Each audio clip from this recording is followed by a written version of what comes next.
நமக்கு இழப்பா போகும். இந்த ஒரு ஹதீஸு பாருங்க, சுப்ஹானல்லாஹ், அல்லாஹ்வுடைய ரஹமத்துக்கு மிகப்பெரிய ஒரு சான்று. ஒரு ஆள் இருக்கிறார், ஒரு பணக்காரர், ஒரு அடியான், ஒருவனுக்கு அல்லாஹ் ஏராளமான செல்வத்தை கொடுத்திருந்தான். பிறகு மரண தருவாயில் அவர் என்ன பண்ணுறாரு, கூப்பிட்டு தன்னுடைய மகன்களை கூப்பிட்டு நான் எப்படிப்பட்டவன் அப்படின்னு சொல்லி அவர் கேட்குறார். மகன்கள் சொல்கிறாங்க, நீங்கள் நல்ல ஒரு அப்பா, நீங்கள் ஒரு நல்ல மனிதராக தான் எங்கள் அப்பா, நல்ல அப்பாவான்னு எங்களுக்கு நடந்துக்கிட்டீங்கிறார். ஆனால் இவர் யாருன்னு பார்த்தீங்கன்னா, இந்த கஃபன் துணி இருக்குல்ல, அதெல்லாம் எடுத்து திருடி விற்கக்கூடிய ஒரு மனிதர். அதாவது ஹராமான முறையில் அந்த திருட்டு தொழில் செஞ்சுட்டு இருந்த ஒரு மனிதர், கஃபன் துணியை திருடி வித்துட்டு இருந்த ஒரு மனிதர்.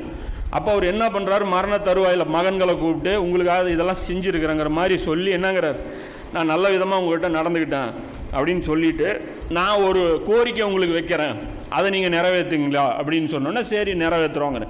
என்ன சொல்கிறாங்கன்னா, நான் செத்து போயிட்டா என்னை புதைச்சிடாதீங்க, என்னை கொண்டு போய் எரிச்சிருங்க அப்படின்னு சொல்லி அவர் எரிக்க சொல்கிறார். எரிச்சிட்டு என்ன பண்ணும் அப்படின்னா, அதை கொண்டு போய் நல்ல ஒரு பஞ்சிங் இதில் வச்சு பொடி பொடியாக தூளாக நறுக்கிடுங்க. நறுக்கிட்டு நல்லா காற்று வீசுமில்ல, நல்லா சொல்லுன்னு நல்ல காற்று அடிக்கும்போது அதில் காற்றுல தூவி ஒரு பகுதியை விட்டுருங்க, மீதி பகுதியை எடுத்துகிட்டு போய் கடலில் கொண்டு போய் கரைச்சி விட்டுருங்க அப்படின்னு சொல்லிட்டு, நான் அல்லாஹ்கிட்ட மட்டும் மாட்டிக்கவே கூடாது, ஏன்னா நான் பாவம் செஞ்சிட்டேன், நான் அல்லாஹ்கிட்ட மாட்டிக்க கூடாது அப்படின்னு சொல்லி அவர் கொண்டு போய் என்ன பண்ணுறாரு, செய்ய சொல்கிறாரு. மகன்களும் அதே மாதிரி செய்கிறாங்க. இது எல்லாம் மீறினதுக்கப்புறம் அல்லாஹ் என்னங்கிறான், செத்த உடனே காற்றுக்கு கட்டளை போடுறான், இவருடைய அந்த பகுதியெல்லாம் கொண்டு வா அப்படின்னு சொல்லி. காற்று கொண்டு வருது, கடலுக்கெல்லாம் கட்டளை போடுறான், கடலும் கொண்டு வருது. மறுபடியும் அவரை உருவாக்கி அல்லாஹ் சொல்கிறான், ஏன் நீ இப்படி செஞ்ச அப்படின்னு சொன்ன உடனே அவர் சொல்கிறாரு, உன் பயத்தினால, உன்னை ஃபேஸ் பண்ணுறதுக்கு எனக்கு பயம் இருந்துச்சு, அதனால் நான் இப்படி செஞ்சிட்டேன் அப்படின்னு சொன்ன உடனே அல்லாஹ் இவரை மன்னிச்சு போட்டுறான்.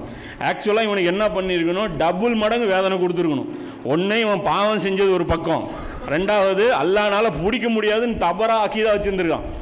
என்ன சொல்லியிருக்கான், அல்லாஹ் கைக்கு நான் சிக்கக்கூடாதுன்னு சொல்லி தப்பாக வச்சுருக்கிறான்.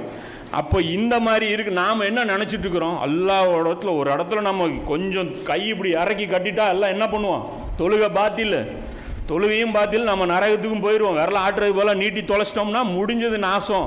இங்கே எவ்வளோ பெரிய மிஸ்டேக் இவர் பண்ணுறாரு. இதை ரசூல்லா ஏன் சொல்கிறாங்க, நம்ம வணங்குறவன் எப்படிப்பட்டோன்னு முதல்ல தெரிஞ்சுங்க, ஆளை புரிஞ்சிங்க, முதல்ல அல்லாஹ் புரிஞ்சிங்க, அதுக்கப்புறம் நீங்கள் ரூல்ஸ் எடுங்க. இதுதான் மெயின் விஷயம். ஒரு அக்கீதா நமக்கு சரியாக இருந்தால் அதிலிருந்து நமக்கு எல்லாமே சரியாக இருக்கும். அல்லாஹ்வை பற்றியே நமக்கு தவறாக இருந்தால் இப்படி செஞ்சால் மிஸ்டேக் ஆயிரும் சொல்லி நமக்கு ஏகப்பட்ட ஃபித்னாக்களுக்கு காரணமே இதுதான். இந்த ஹதீஸ் பார்த்தீங்க அப்படின்னா புகாரில் 3478, 3481 இந்த 2 இடத்துல இந்த ஹதீஸ் இருக்குது. இன்னும் முஸ்னத் அஹ்மதில், தாரிமில் எல்லாம் இருக்குது. புகாரில் இருக்கிறதுனாலே இது சரியான ஹதீஸ். ஏன்னா அது டவுட் வரும், ஏன்னா இப்படியெல்லாம் பண்ணால் இப்படி வருமானு புகாரிலே இருக்குது. அதனால் அறிவிப்பாளர்த்தோடு இது பார்க்கவே வேண்டியது கிடையாது. இது ஒரு முக்கியமான ஹதீஸு. இதே மாதிரி இன்னொரு ஹதீஸு நபி ஸல்லல்லாஹு அலைஹி வஸல்லம் சொல்கிறாங்க,